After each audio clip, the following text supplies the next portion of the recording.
आज के इस वीडियो में हम लोग देखने वाले हैं कि 2023 ईस्वी की जो है परीक्षा में जो आपके तिलका मांझी भागलपुर विश्वविद्यालय में जो आपके बॉटनी पार्ट थर्ड के जो स्टूडेंट्स हैं और पेपर 5 आज इसका हम लोग जो है कंप्लीट सॉल्यूशंस करने वाले हैं।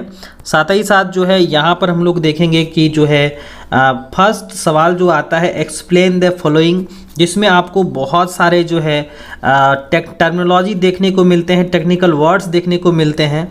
तो यहाँ पर हम लोग इसको सॉल्व करने वाले हैं। साथ ही साथ जो है हम लोग देखेंगे इसमें जो आपके 2023 ईस्वी की जो परीक्षा में वस्तुनिष्ठ प्रश्न पूछे गए थे उसका हम लोग एक एक करके हम लोग हल देखने वाले हैं।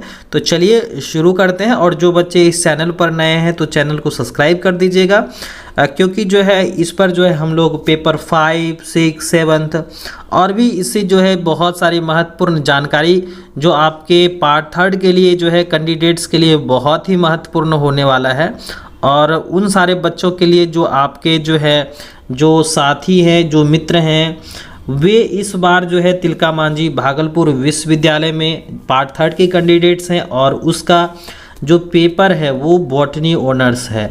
तो उन सारे भाई बंधुओं के पास शेयर कर दीजिएगा ताकि जो है आने वाले वीडियो जो हैं उनके लिए जो है महत्वपूर्ण सिद्ध होंगे। तो चलिए आज हम लोग देखते हैं जो हम लोगों का पेपर 5 है और हम बॉटनी पार्ट थर्ड। तो इसमें हम लोगों का जो है ना पहला सवाल पूछा गया था ऑस्मोसिस, दूसरा था माइक्रोन्यूट्रिएंट्स था, फोटोफॉस्फोराइलेशंस था, रूबिस्को था, एटीपी था, है ना।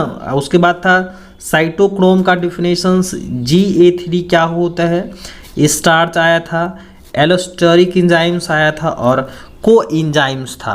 तो इसमें हम लोग सबसे पहले देख लेते हैं पहला टर्मिनोलॉजी जो था जो एक्सप्लेन द फॉलोइंग करके आता है ना, जिसमें ऑस्मोसिस है पहला टर्मिनोलॉजी।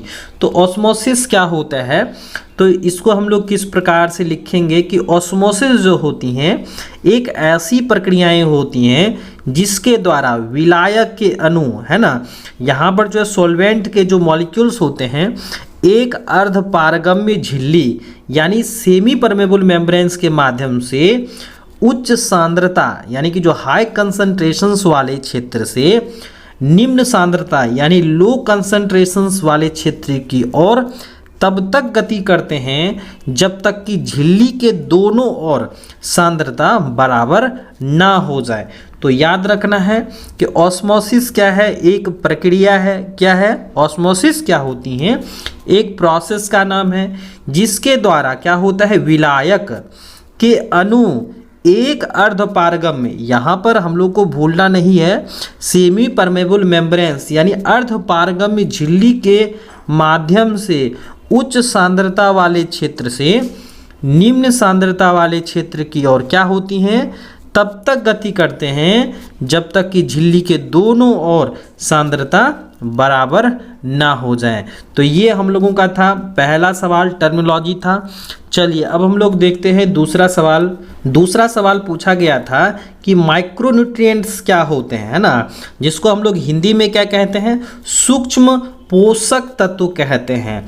इसको हम लोग किस प्रकार से लिखेंगे कि वैसे पोषक तत्व जिनकी पौधों को स्वास्थ्य, वृद्धि और विकास के लिए कम मात्रा में आवश्यकता होती हैं।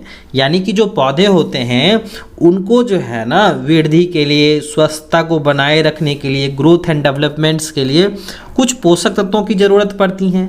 लेकिन वैसे पोषक तत्व जिनको क्या होती हैं, जिनकी आवश्यकता कम होती है ना, तो उसको हम लोग क्या कहते हैं, उसको हम लोग कहते हैं माइक्रोन्यूट्रिएंट्स कहते हैं। यानी हिंदी भाषा में कहें तो इसे क्या कहते हैं, सूक्ष्म पोषक तत्व कहते हैं। जैसे एग्जाम्पल से याद रखिएगा और ये आपको वस्तुनिष्ठ प्रश्न में मिलेंगे, है ना। ये ऑब्जेक्टिव टाइप के प्रश्न पत्र आपको यहाँ से देखने को मिल सकते हैं कि माइक्रोन्यूट्रिएंट्स इनमें से कौन से हैं, है ना। विच of the following is micronutrients, तो याद रखिएगा जिंक है, बोरॉन है, लोहा है, मैग्नीज है, क्लोरीन है और निकल है। ये सब के सब क्या होते हैं, माइक्रोन्यूट्रिएंट्स होते हैं। यानी ऐसे पोषक तत्व हैं जिनको जो है पौधे में वृद्धि विकास के लिए कम मात्रा में आवश्यकता पड़ती हैं। तो ये हो गया आपका माइक्रोन्यूट्रिएंट्स। अगला हम लोग देखते हैं टर्मिनोलॉजी क्या था, फोटोफॉस्फोराइलेशंस, है ना। तो इस तरह से हम लोग इसको किस प्रकार से परिभाषित करेंगे, तो सबसे पहले हम लोग ये लिखेंगे कि यह एक ऐसी प्रक्रिया है, यानी फोटोफॉस्फोराइलेशंस जो होती हैं एक क्या है, प्रक्रिया है जो प्रकाश संश्लेषण के दौरान होती हैं। जो फोटोफॉस्फोराइलेशंस की प्रक्रियाएं होती हैं वह प्रकाश संश्लेषण के दौरान होती हैं, जिसमें क्या होता है, एडीपी से एटीपी अणुओं का उत्पादन करने के लिए प्रकाश ऊर्जा का उपयोग किया जाता है। तो ध्यान में रखिएगा कि फोटोफॉस्फोराइलेशंस क्या है, एक ऐसी प्रक्रिया है जो प्रकाश संश्लेषण के दौरान होती हैं। तो प्रकाश संश्लेषण के दौरान क्या होती हैं, फोटोफॉस्फोराइलेशंस होती हैं, जिसमें एटीपी का क्या करते हैं, उत्पादन करने के लिए प्रकाश ऊर्जा का उपयोग करते हैं, जिससे क्लोरोफिल वर्णक के इलेक्ट्रॉन्स उत्तेजित हो जाते हैं। क्या होते हैं, जो आपके क्लोरोफिल में जो वर्णक होते हैं ना, उनके क्या होते हैं, इलेक्ट्रॉन्स जो होते हैं उत्तेजित हो जाते हैं, सेंसिटिव हो जाते हैं, और इलेक्ट्रॉन से मुक्त ऊर्जा का उपयोग एडीपी और कार्बनिक फॉस्फेट से एटीपी बनाने के लिए किया जाता है। तो यही प्रक्रियाएं जो हैं क्या कहलाती हैं, फोटोफॉस्फोराइलेशंस कहलाती हैं। समझ गए। चलिए अब देखिए अगला टर्मिनोलॉजी है रूबिस्को। क्या है, रूबिस्को है। तो सबसे पहले हम लोग ये देखें कि रूबिस्को का पूरा नाम क्या होता है। तो रूबिस्को का पूरा नाम है राइबुलोज 1,5 बाइफॉस्फेट कार्बोक्सिलेज ऑक्सीजिनेज। तो ध्यान में रखिएगा, अगर रूबिस्को आता है तो हम लोग लिखेंगे सबसे पहले रूबिस्को का पूरा नाम होता है राइबुलोज 1,5 बाइफॉस्फेट कार्बोक्सिलेज ऑक्सीजिनेज। ठीक है। अब हम लोग क्या लिखेंगे कि यह एक प्रकार का क्या है, इंजाइम्स है। क्या है, रूबिस्को जो होता है वह एक प्रकार का क्या है, इंजाइम्स हैं, जो पौधे को प्रकाश संश्लेषण के दौरान कार्बन डाइऑक्साइड को अवशोषित करने में मदद करता है। तो यहाँ पर क्या बात हुई, तो यहाँ पर जो आपके रूबिस्को जो होते हैं वह क्या करते हैं, पौधे को प्रकाश संश्लेषण के दौरान कार्बन डाइऑक्साइड को अवशोषित करने में मदद करते हैं, जो प्रकाश संश्लेषण और रसायन स्वपोषी कार्बन स्थिरीकरण तथा ऑक्सीजन चयापचय के लिए उत्तरदायी होता है। तो ये हो गया आपके रूबिस्को। ठीक है। अगला सवाल देखिए क्या था, एटीपी। क्या है, एटीपी। तो पहले हम लोग देखें कि एटीपी का पूरा नाम क्या होता है। तो एटीपी का पूरा नाम होता है एडिनोसाइन ट्राइफॉस्फेट। क्या होता है, एडिनोसाइन ट्राइफॉस्फेट्स होता है। और एटीपी को हम लोग क्या कहते हैं, कोशिका का ऊर्जा मुद्रा भी कहते हैं। क्या कहते हैं, कोशिका की ऊर्जा मुद्रा भी कहते हैं, जो क्या होती हैं, कोशिकाओं में ऊर्जा का भंडारण तथा परिवहन का काम करती हैं। तो कोशिका में जो ऊर्जा मुद्रा होती हैं वह एटीपी होती हैं, और यह कोशिकाओं में ऊर्जा का भंडारण करती हैं, इनके साथ साथ क्या करती हैं, परिवहन का काम करती हैं। चलिए अब देखते हैं अगला सवाल कि साइटोक्रोम क्या होता है। साइटोक्रोम जो होता है, साइटोक्रोम जो है दो शब्द से मिलकर के बना होता है, साइटो और क्रोम। तो साइटो का अर्थ होता है कोशिका और क्रोम का अर्थ क्या होता है, रंग होता है।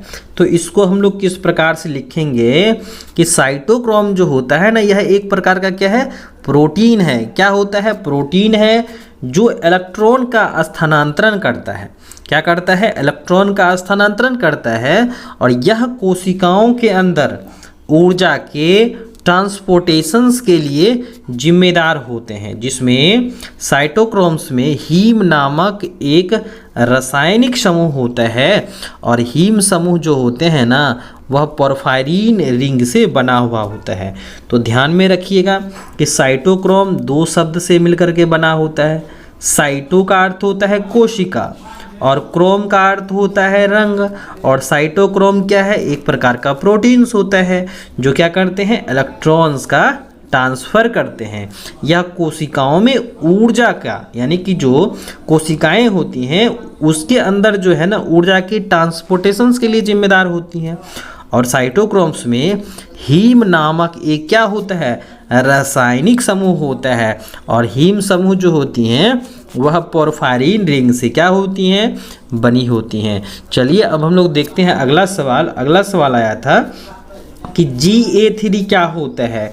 देखिए Ga3 जो होता है यह क्या होता है, जिब्रेलिक एसिड का ही एक रूप होता है, एक फॉर्म्स होता है जिसका उपयोग पौधों के विकास को नियंत्रित करने के लिए किया जाता है। तो यहाँ पर याद रखिएगा कि Ga3 क्या होता है, जिब्रेलिक एसिड का ही एक फॉर्म्स होता है और जिसका उपयोग हम लोग कहाँ करते हैं, तो पौधों के विकास को नियंत्रित करने के लिए करते हैं। और याद रखिएगा कि जो इनका रासायनिक सूत्र होता है, केमिकल फार्मूला होता है, वो होता है C19 H22 और O6 होता है। ठीक है, चलिए अब हम लोग देखते हैं अगला सवाल।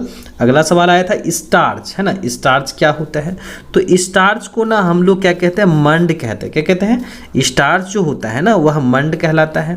यह एक क्या होता है, आपके पॉलीसेक्राइड्स होते हैं। क्या होते हैं, पॉलीसेक्राइड्स कार्बोहाइड्रेट्स होते हैं जो ग्लूकोज मोनोसेक्राइड्स इकाई से बना होता है। तो ध्यान में रखिएगा कि स्टार्च जो होते हैं इसको हम लोग क्या कहते हैं, मंड भी कहते हैं। और एक प्रकार का क्या है, यह पॉलीसेक्राइड कार्बोहाइड्रेट्स होता है ना, जो ग्लूकोज मोनोसेक्राइड इकाई से बना होता है। यह पौधों में जैसे कि आपके अनाज हो गए, कंद हो गए, दाल हो गए, इन सबों में क्या होता है, पाया जाता है।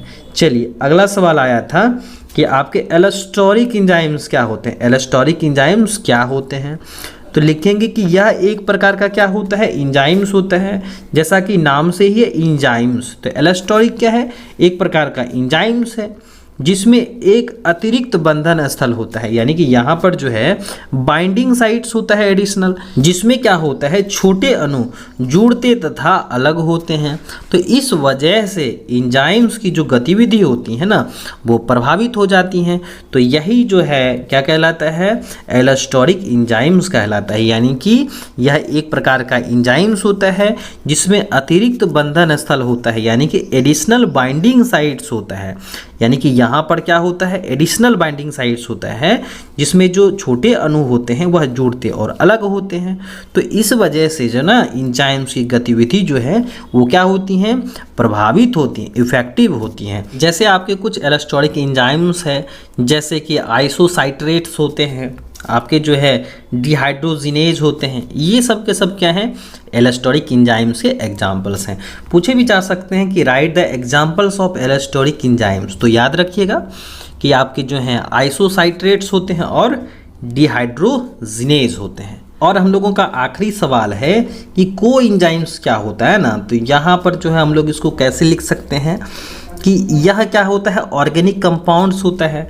यानी को एंजाइम्स जो होता है यह एक प्रकार का क्या है, ऑर्गेनिक कंपाउंड्स होता है जो क्या करता है, बायोलॉजिकल मॉलिक्यूल्स के रूप में भी कार्य करता है और जो एंजाइम्स के साथ मिल करके जैव रासायनिक अभिक्रिया को क्या करते हैं, गति प्रदान करते हैं।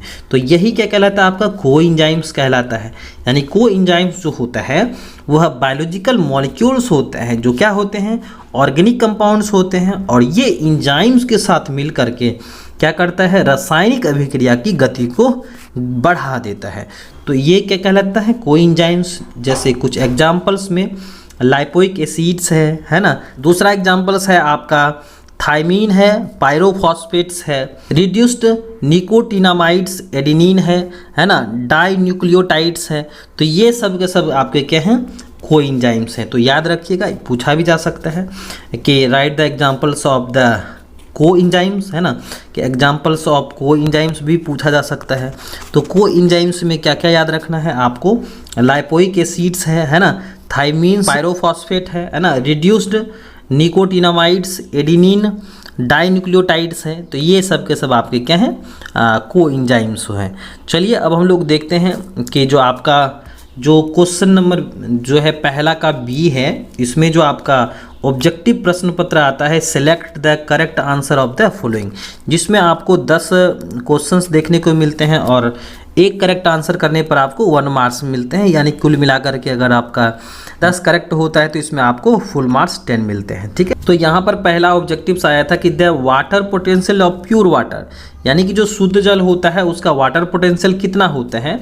तो यहाँ पर हम लोगों का जो है करेक्ट आंसर हो जाएगा आपका 0 होता है ना। ठीक है, चलिए दूसरा सवाल आया था कि एटीपी इज रिक्वायर्ड इन, है ना, एटीपी रिक्वायर्ड इन, तो यह ज़रूरत पड़ता है एक्टिव ट्रांसपोर्ट्स में। ठीक है, चलिए अब तीसरा सवाल देखें कि the criterions of the essentiality of elements was given by, तो इसमें से हम लोग का करेक्ट आंसर हो जाएगा एमोन और साउथ। ठीक है, उसके बाद अगला सवाल था कि the products of non cyclic photophosphorylations are, तो यहाँ पर जो है कौन से जो है नॉन साइक्लिक फोटोफॉस्फोराइलेशंस में कौन से प्रोडक्ट्स तैयार होते हैं। तो यहाँ पर हम लोग का करेक्ट आंसर हो जाएगा एटीपी और NADPH। ठीक है, चलिए अगला सवाल था कि इन माइटोकॉन्ड्रिया ETS यानी electron transport system is present in, है ना, तो यह किस साइड होता है, इनर में होता है, आउटर में होता है, कि मैट्रिक्स में होता है, कि स्ट्रोमा में होता है। तो इसमें से हम लोग का करेक्ट आंसर हो जाएगा इनर मेम्ब्रेन्स में होता है। चलिए अगला सवाल था कि डेंस, है ना, found in the root nodules of leguminous plants acts as the oxygen scavengers, तो यहाँ पर हम लोग का जो है करेक्ट आंसर्स हो जाएगा लेग्मा हीमोग्लोबिन्स हो जाएगा। ठीक है, चलिए अगला सवाल है कि ऑक्जीन्स यूज्ड एज द हर्बिसाइड्स, तो यहाँ पर हम लोग का करेक्ट आंसर्स हो जाएगा यहाँ पर 2,4-D एंड 2,4,5-T। ठीक है, चलिए अगला सवाल है कि the structure polysaccharides found in plants, तो यहाँ पर हम लोगों का करेक्ट आंसर हो जाएगा सेलुलोज। ठीक है, चलिए अगला सवाल था कि induced fit model of enzymes actions was proposed by, तो यहाँ पर हम लोग का करेक्ट आंसर हो जाएगा कोसलैंड हो जाएगा। ठीक है, चलिए अगला है कि which of the followings are the aromatic amino acid, तो इसका जो है करेक्ट आंसर हो जाएगा ऑल ऑफ द अबव, यानी कि आपके फिनाइल एलानिन हो जाएंगे, टायरोसिन्स हो जाएंगे और ट्रिप्टोफान, ये सब के सब क्या होते हैं, एरोमेटिक एमाइनो एसिड्स होते हैं। तो आज हम लोगों ने देखा कि जो है आपके पार्ट 3 बॉटनी ऑनर्स के जो बच्चे हैं जिनका जो है पहला पेपर यानी कि 5th पेपर जो होता है, तो उन सभी बच्चों के लिए जो है ना ये वीडियो जो है काफ़ी महत्वपूर्ण रहने वाला है। और जो बच्चे इस चैनल पर नए हैं तो चैनल को सब्सक्राइब कर लीजिएगा, अपने साथी के साथ शेयर कर लीजिएगा, और भी जो नेक्स्ट वीडियो आएगी ना तो वहाँ पर हम लोग जो है देखेंगे पेपर 6 और पेपर 7 और भी महत्वपूर्ण जानकारी हम लोग जो है इसे आगे जो है आने वाले वीडियोज़ में करेंगे। तो इस तरह से जो है हम लोग इसको कंप्लीट करेंगे। तो ठीक है, तो चलिए आज के लिए बस इतना ही, हम लोग मिलते हैं एक नए वीडियो में एक नए टॉपिक के साथ।